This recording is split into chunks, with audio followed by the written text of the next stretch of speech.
This is the Stand Out Like a Moose, Not a Mouse marketing video series where you'll get regular, high-value advertising and marketing advice that will help your business to thrive right here in Alaska.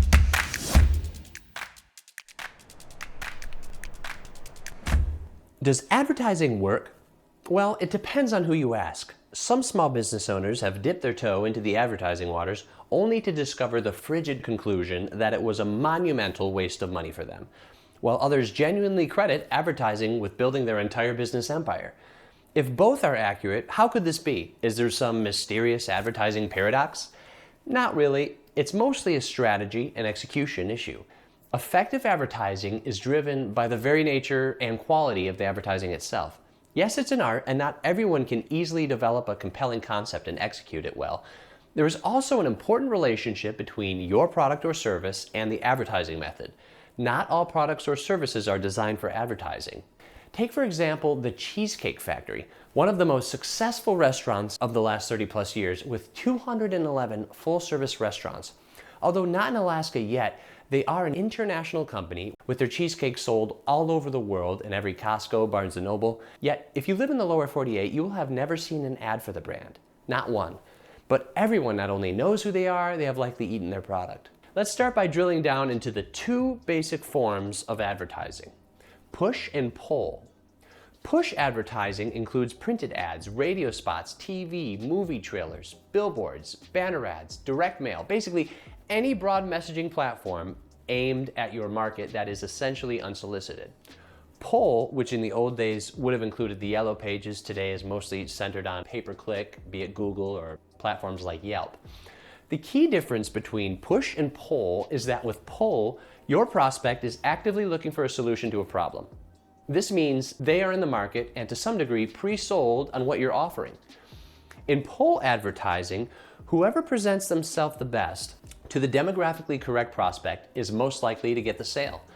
It's that simple. Granted, there are other factors at play, including pricing and seasonal demand. So the key is being mindful as to where the fish you are interested in are swimming. You're not going to go to Fish Creek to floss for swordfish. Conversely, you're not going to be fishing for sockeye in the Gulf of Mexico. Push, on the other hand, rests on sending out a targeted message to a very broad segment in the market, hoping that the timing is right.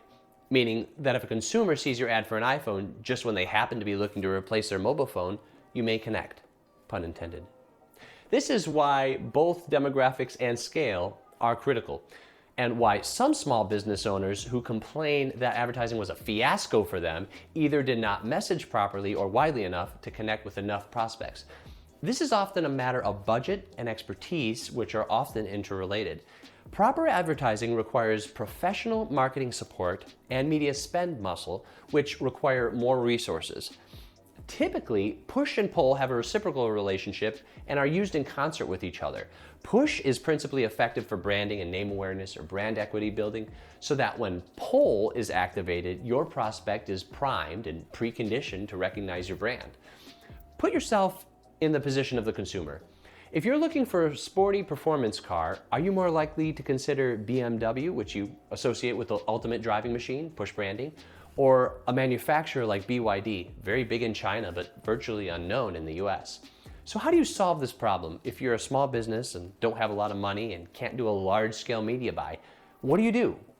You decommoditize. In other words, if you're just another caribou in a stampede of caribou, your competition in a crowded market, how do you stand out amongst hugely popular online stores like Amazon, for instance, if you don't have a ton of money?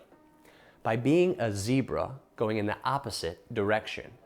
As a small business owner, you need to think outside the box. If you're doing what everyone else is doing, why should a consumer pick you? Would you? You need to make yourself unique. You need to offer what nobody in your market or space is offering in a way nobody else is offering it. Whether that is your pricing model, your service model, or the quality of the product. Stand out. Then share that story on social media, all those great testimonials, and create an army of brand ambassadors who will tell your story for free. Build it, and they will come. If your offering is truly unique, they will do your bidding and sing your praises.